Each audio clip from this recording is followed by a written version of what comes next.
This is Mema Ohibia Akwaba. I had yet latest and hot news in one and I'm a Bremo Anuti Omodia say over subscribe to the channel.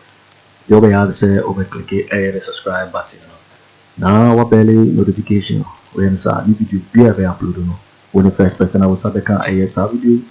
I feel we are now like video give us a thumbs up, nothing share my offer so now we will be here now and somewhere also a Ghana Memohan. I feel Yambura ye and somewhere abeto ye proso. It year a sound Kumoya Koso report here about to get it is as it. Okay, between my first term, no, who created 2.1 million jobs. When there was another 4 years about the count, still I must say 2.1 million jobs. Not say between 2020 and 2024, no, a man created a single job. That is because the country, the economy. So you are admitting that the last 4 years you created no job. 300,000. You are here admitting as an NPP communicator. No. 300,000. Last 4 years 2.3 million. 2017, 2020. Last 4 years, what criticizers is still at 2.3. Why are you not admitting the 300,000? In the last 4 years, you created 0 jobs. Oshe from 1992. Menjini say position obeda. It me ma win election. 1992, Rawlings was 4th on the ballot. We won the election. I think 96 no better number 1. Yeah, we need both NPP and DC. Ubia better number 1 away. Ubia better number 1 away. Oshe 4th Republic ne start here. So, and yes, better number 1. And now better say ho. President Akufo Addo 2000. Okay, I know that say he was last on the ballot. But the famous Aseo worked for him. Yeah. So Akufo Addo so Addo 2016 order number 5. Wameda number 1. Yeah. But here witness say that defeat almost 1 million difference. Enti menyi say bia ye democracy we anyina duru no. Yetimika say makoda hanti no. Automatically ma win election. Sometimes you know ye nyina ye GD4. Enti sometimes yetimi read the spiritual meanings into all those things, but anytime we are in a place, said the eka. As of for betting, I shall come number we will be according to your election. Sometimes it may help you in terms of visibility. Yeah. But if the people are poised to vote you out, they will vote you out. And like I said, in 2016, Akufo Addo was 5th on the ballot. As we be no other in Ghana for Kojo eto abane yeden. Man, with a wide margin. Maybe I'm not a believer of. Baby, it's all about hard work, how you campaign. Any system, no? Unless say Obia Koda number 1 to Azumi say Ghana for Jimmy. Ghana for Jimmy say order number 1 T. I want to know a woman, no. You get a chance to be the number 1 near to Abama. Say, what about 122 billion? And they are cost 700 and almost 800 billion. And Tina Ghana for so the number 1 to where Fayin Yansa, yet the Yansa to change here to amount. Say ne petrol liter echo almost 15 Ghana cedis baby work diesel do 15 no na Ghana for say ye Jimmy obi da number 1 ti ya to aman and I don't think say sa na work Ghana ha what must here and exchange rate do almost 16 cedis obeto no 4 cedis 20 pesos to $1 na o say da number 1 ti ohun ofe echen ewiase mu mema nyina nti Ghana for adimi nti number 1 na wo da ni ni ato aba ma unless obu Ghana for say ohuru yanim kosoro Ghana for ba be hwe o ma setenam e na ato aba Ghana for ba be importers e wo kroma e be hwe exchange rate na ato aba Ghana for e be hwe fuel bo taxi drivers obo be fuel petrol ni diesel ni bo e na ato aba. So number 1 now what done it here. Yes, a bit in terms of say easy to locate where you are. But if Ghanaians are your imagine so amount to abane mawanana, believe you me, they will vote against you. Like it happened in 2016. I am saying again, Akufo Addo was 5th. Campaign ben at 2016 yanye. As we are saying this year that form team here where and I was through. What you say? It is a wadi by you say, oh, number 1, number 1, Ghana for Jimmy, ya won't chill in an ye betu abama. no hinin to kura former general secretary say Ghana for to ababio the MPP under this current situation. MPP respect Ghana for bio da. And this is Nano Hininto speaking. Where young MPP for omo nantia babedum pempen so bi om say amamwo we nye amamwo we ye fun amamwo we ye tantan amamwo we kum Ghana for amamwo we committee genocide because galamsey omu di no omu di poison yensu enti because of say order number 1 na kejevu ye galamsey jombo adumu ne nkrofo ye galamsey party here sika Professor Prempeh Boatemo na Nina excavator ni ataban atimi ayira 500 Ghana for so the number 1 tiatwama. You are watching Juicy News on YouTube. Nana, it doesn't work that way. Enya sa na ye adwuma enti ya tete kura se ebi mu pese o mu sheda pulley out. Na NDC number 8 no essence last minute. Ye mfo bia ho ye campaign based on tinye no. Yeah, campaign based on Jomama. Jomama has been running for presidency since 2012, and Upper since 2008. Yeah. On a Professor Mills. And now friend will be Mahama onim no. Mahama nye ho Ghana politics mu. So be an adjust so beto mana. What that number 12 krom na to abana man. Obi a waye na adwen se obeto atia Akufo Addo ene Bawumia beto awo.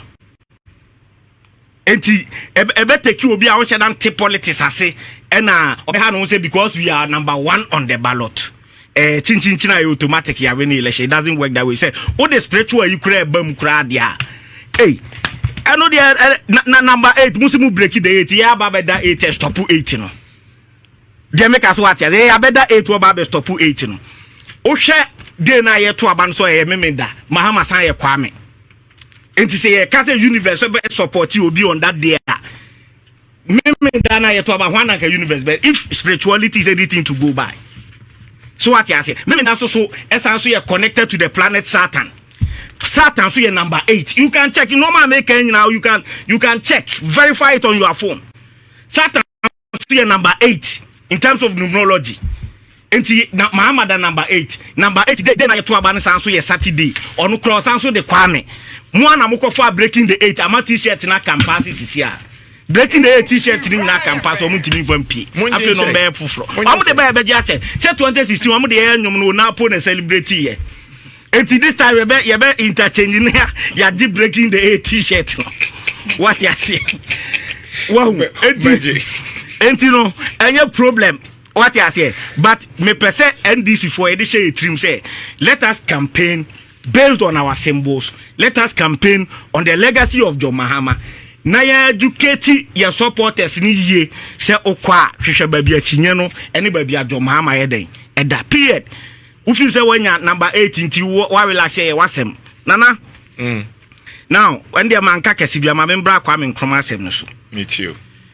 Now me draw attention because Kwame Nkrumah was so selfless. Say, edwadifo ma edidi sika so mu si peduase. Dan na wo peduase no. E de amano na nka watenem. But omu siwie ye no mboa man siwie a watenem na no sanso de ma wo man. Te na peduase lodge wo peduase lodge peduase. Amu nyina kono. Ai obi akọ hokoje na home ni ade nyina na edwadifo ma na ebo Kwame Nkrumah man di si yesenka at least okọ na home ji ma na watena ho. Eno no asanso de ma. Onya baby akrantra. Kwame Nkrumah siutu nyina obehwem ne atro property of Ghana. Siuta no wo hye nyina ne atro property of Ghana. Ti Kwame Nkrumah de o demonstrate his selflessness. But obi frey no kan say mi say o man Ghana de age say Yesu. Enye Yesu asem. Ye nyina ye gidi for. Ebi ni say MPP for ogene say because they are on number 1 on the ballot. They've already won the election. Say Ghana, I say na no be me back na wonim ka say Ghana ye di no kra about we straight jacket. I am not saying say NDC be winning at all cost, but MPP is not an option. Out of the 13, NPP shouldn't be an option going into this election. It can go anywhere, but MPP say Ghana for said your hini talk say MPP say winning election bio under the current condition they will never respect Ghanaians. These are elements within Omo tradition. Omo ka say chale baby ya say o man we duru no. Se Ghana for mutimi sa to aba pa ma MPP pa dia. Ne asempa question mark o madwene no. This is Nano Hininto speaking. So you didn't correct said and okay Ghana mabunu ni ade. Then about your way NPP shouldn't be an option. Omo film because Nano Michelle TV so was it a Lisa or moving pick or Kempiski? A moving pick. Moving pick. Okay, what would me happen if Kwame Dinkrabe Busa Dr. Bawumia question be all? Yeah. And Obusa say, more promise here 5 interchanges. Now, interchanges, and after you say more skirmishes be or swarming. The American in amount me and yet.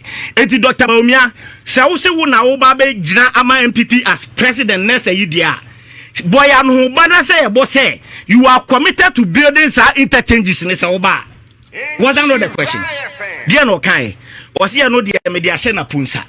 Clearly, this man demonstrated say, said the Debia me Bahame Beckham on Canocre. But this is the same vice president who is claiming to be a mate, Meboa. Yeah. And was it mate the only to me. Vice president ye Usay Ketuabi. And Uti and Tansa ye de born in a young Kenyan for more Akufo Addo non you clean up and over no obey any yes, sir. Now, then after the one who says, oh, running mate, you know. Also, baby vice president obey a mate, you know, on your Timia interchange. Simple logic, Bawumia Campaign. What you vice president? So we a mate. One who said that Nujum.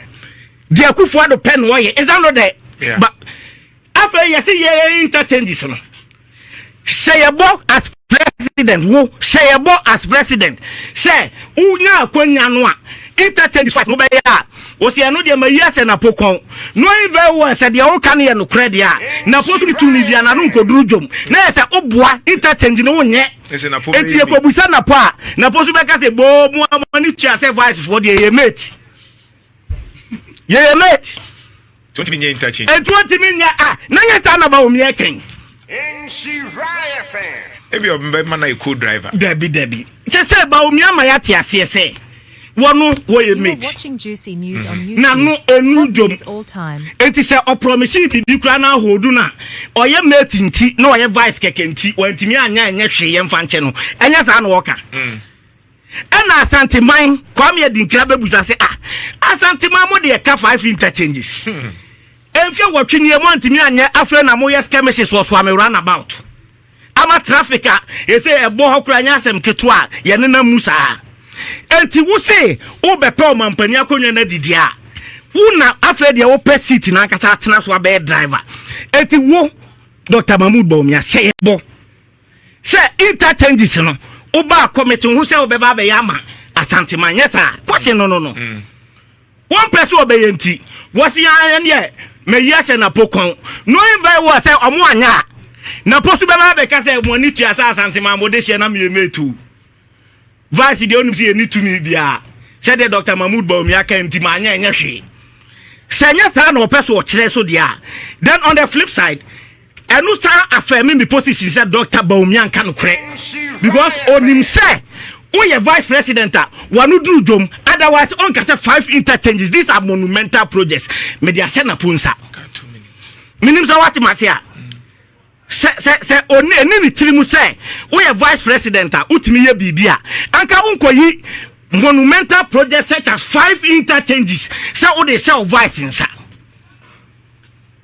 na you holding accountable even added say eduwa ye musa na po na meboa go and check the video atosu biem say Ghana ye kan kra anka Dr. Mahamadu Bawumia was anka ye disqualified no kwan so pure ballot so because why obia o say onim Ghana ye pese ye to aba ma obia ye hwe obia ye beto aba ma ne de da achia hye ne nsa na wabeboa me abrabo ne ya setena mu aye kama na wabo ye ho ban anana na dwanto ameboa oba usuwo me de me ba metwa yi lavim me ba metwa we mu we ye no ma wa ban de aba o usuwo ba betwam usuwo ba be ye we usuwo ba be na obi busa wo say Dr. Mahamadu Bawumia de wo ka nyina ayate but emfie wo twema disappoint here tinka be ya wo de no ma na wo ka bebrebe no start say wo ye be baako mienu na yanya gidie bi wo ma say ampa dodo na waka no ba be die no kan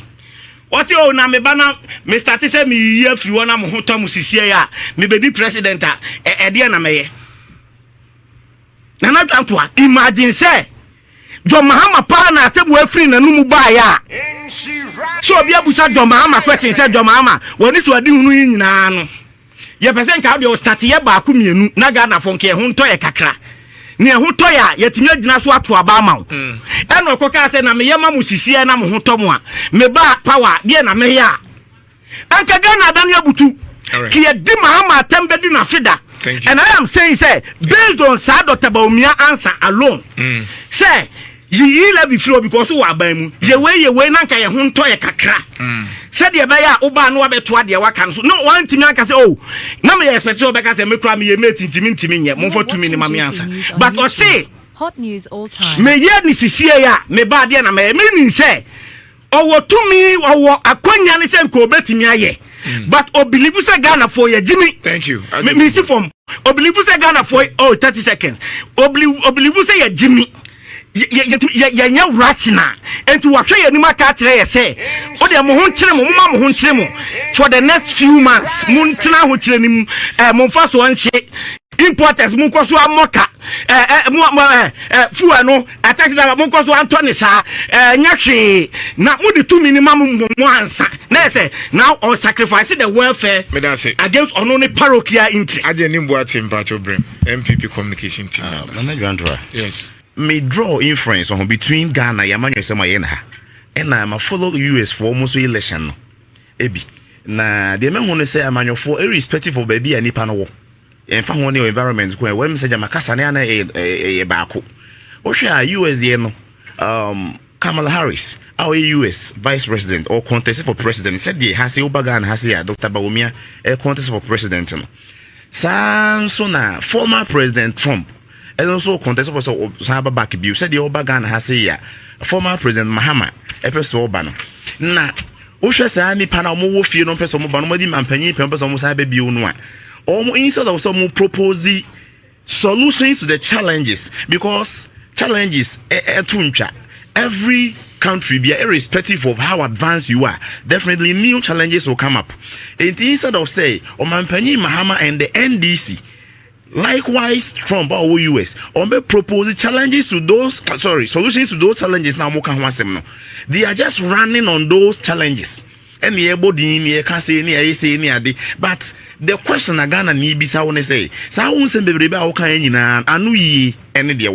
the solution I would ever okay baby about reading me and Bawumia response or the man question will be say Adena proposals tax reforms any taxes any we proposing ada na wonye nene o mampanyin abedi akire answer with the man say if you want to be fair unless say oh yeah intellectually dishonest and I say one kasa no wadwin mu eno menyini say menu na dwin mu no na mum de metime de na say oh intellectually dishonest or intellectual dishonesty because or say Ghana manyo amamrano emfe to me mami say mampanyin budget call parliament and it goes in the name of the president not the name of the vice president so those tax reforms were proposed by the president in the name of the president until new budget call parliament no you cannot remove those taxes besides those proposals na me against economy recovery ye hunu no and because the economy definitely in the year 2025 those taxes will no longer be needed. Those proposals no against new development in our economy. Ebi also say increment me even impose me then why am I contesting? Because even so I am paying crampo and I will seek for a second term. Definitely, you will propose a new policies. You will bring out the new programs as you told me. Obey. Aden Ghana for me and say, Aden now nyene. Uko US Kamala Harris campaign. You journalists are not asking him this question. Say, why are you not doing them or proposing any? She admits say she admits say but US for civil society organizations and journalists are not asking her say Genesis because they admit or they acknowledge say as a vice president. How do you compare US economy, US dynamics, US governance to that of a third world, a peripheral country?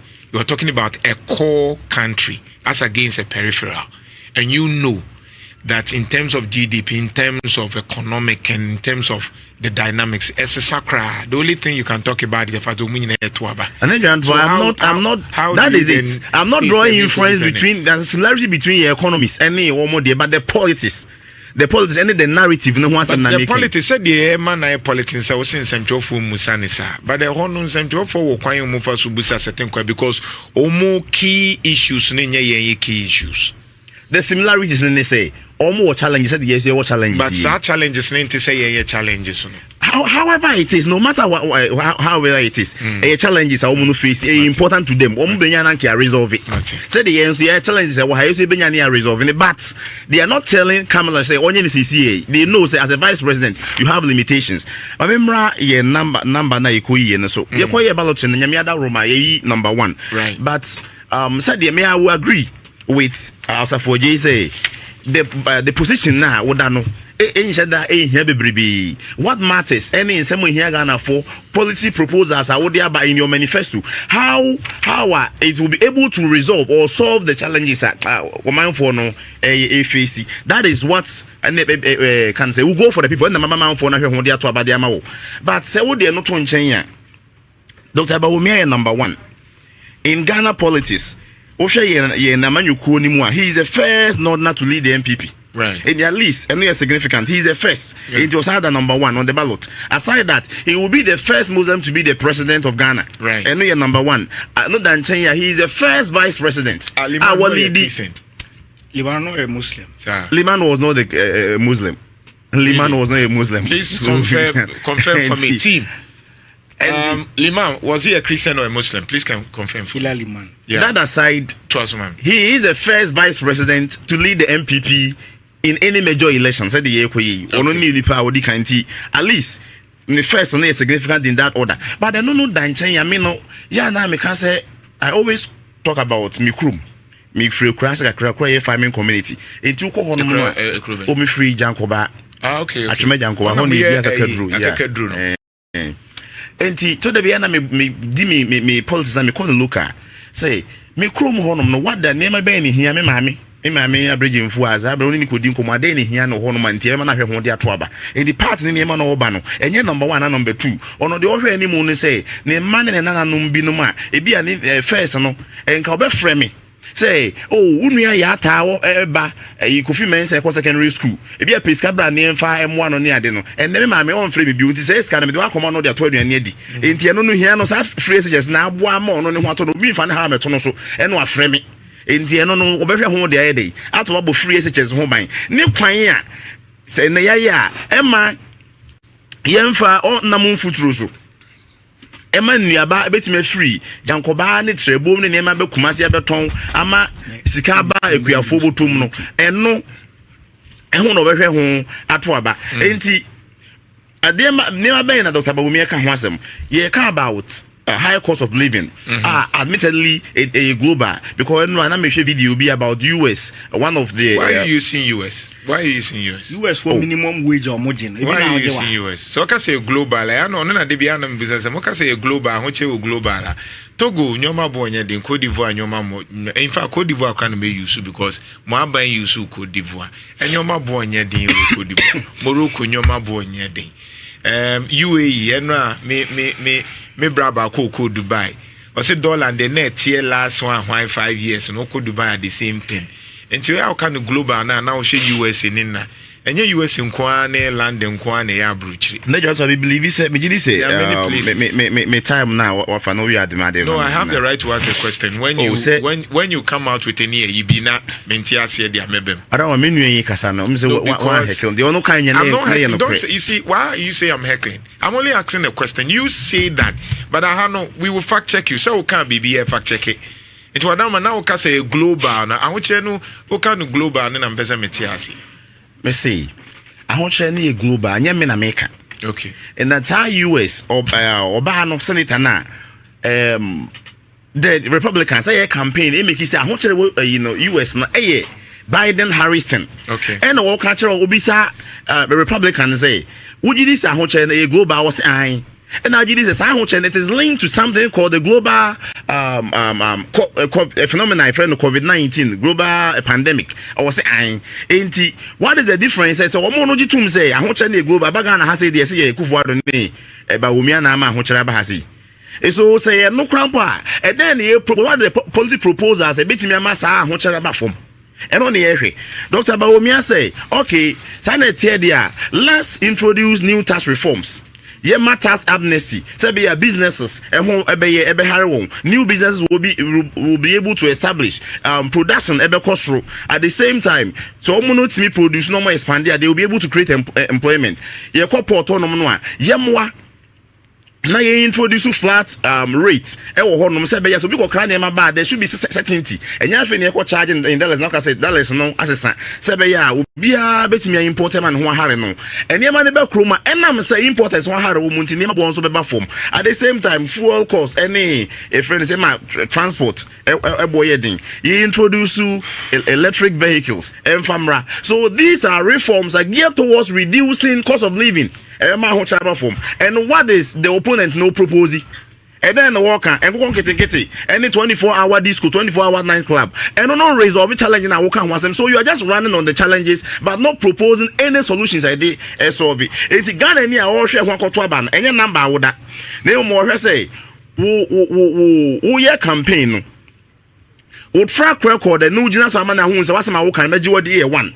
And the bill so the other banner. How is it effectively going to solve problems? Maybe not okay about uyi videos about galamsey asem. The NDC 25. The NDC any more surrogates and the media near they are running on galamsey. But what is the proposal? They are resolving. What proposal? What kind of proposal? What challenge in the media no purchasing? Or sounds crack as NDC no surrogate. What kind in the media? In the media, say galamsey no. Open say me say. I may can media for never propose Amra. Me say the NDC is running on the challenge because galamsey maybe you to say a challenge Magana. A problem going into 2025, I will see a resolve. However, it is I will see a resolve. Apart from so the year campaign now, they can say, "I buy what is so 20 buy near then one also campaign." What then now? But what is your proposal? Then come first one. You see no coin. Okay. It's not just about mentioning the problems, mentioning the challenges, but how do we solve it? Let me help you. One of the things I can want to say, more NPP executive need DC is now in him so mutu no. Omundi kenjai. That's the first proposal here. As in some trophony, yes, DH as see make us a rastos and nam council. Do na mutu ni NPP executives ne NPP kwa kusi esro. Omujaya. That's the first stage. And no, yeah, wo they are working because minimum NPP and DC. I can say DC be our galamsey. I know people who are not linked to politics. Galamsey. I can tell you. If you want us to mention. Definitely, what they are no. If you want us to mention him, we can mention names. And I may say, what they are also no. What they are also. But if you are to mention names, I can also equally mention people like. What through the interministerial committee report mention your own appointees. Videos are there. So are we to go by everything if you put what in so the no? You want the time when he was appointed by your say. According to one me and I grant me so me Sammy Kweku. Say in a friend say from what report no or GBB Omudi. And that same from what so page 13 of that report no. I say NDC former minister who is can say an MP. Western region. I think Wasa one of the galamsey. And yes, I can say Western region Western North. NDC for those one galamsey MPP. NDC for galamsey doors MPP. What are you trying to say? And the propose firefighting approach, Okay. So what do we propose? And on Dr. Bawumia Diabano. So instead of say, yeah, twogum so being quite prospecting, we so because a friend is a license of prospecting, no, they are quite galamsey. Other than the Yama, Sa, Franjolka, Savi, for non quay, Omo Ejuma, they will be able to discover where the gold is. All right. Ebasa, Omo be license now. Thank you. Thank you, Medasi. Nani. Yeah, 30 seconds. 1 minute. 1 minute. So there's a mini pan no a sports for mini pan. The woman say number 1. And now Campota said Dr. Bawumia the proposed as Abase a bell lesson or more bedding. Dr. Bawumia no say a part of an achievement on a paperless scoreboard. Say a paperless no. Ama importers you can't turn around and come and say me ba me some. How is paperless for Mr. And here 1. Number 2. Opeso who say aban we can cry on jobs. Aban we now after 8 years almost created 2.1 million jobs in yes sir. This is their 2020 manifesto. Yeah. Obia Oche your Facebook and OTA they can go and download their 2020 manifesto. Page 9. Nana read it, baby Amasan read it. Between 2017-2019, over 2 million full-time equivalent jobs were created in the public and private formal sector, as well as through government job creation programs such as NAPO planting for food and jobs. And I'm the breakdown at all. Simple logic. So between 2017 to 2019 and 2020, now creating over 2.1 million jobs. 8 years still 2.1 million jobs. Because from 2020 to now, there's been a contraction of the economy. A simple logic. Wait. And the say, between my first term, no, we created 2.1 million jobs. When there was another 4 years another 4 years about the count. Still, I must say 2.1 million jobs. Not say between 2020 and 2024, no, a man created a single job. That is because the country, the economy. So you are admitting that the last 4 years you created no job. 300,000. So you are here admitting as an NPP communicator. No. What is it? 300,000. 300,000. Last 4 years, 2.3 million. 2017, 2020. Last 4 years, what criticizes is still at 2.3. Why are you not admitting the 300,000? In the last 4 years, you created 0 jobs. We created 300,000 jobs. 300,000. You're waiting for winning and someone about the toy. You're so because you see so and our hello. So we are subscribe. Yeah, Bawumia say over subscribe to the channel. Sunse Hadia latest and hot news and I'm the Prempeh. Afriyie na what like video to give us a thumbs up. Nothing share my offer for us now. When you be here now and someone Akoto. Ewo Ghana ni mhanu. Also betimi achire wadwen fa ye esemwe nyina ho ewo comment box no. Mobeti interview in my next video. Thanks for watching. Like and share the video. You can also drop your comment. Please don't forget to subscribe. Click on the bell to turn on the notification.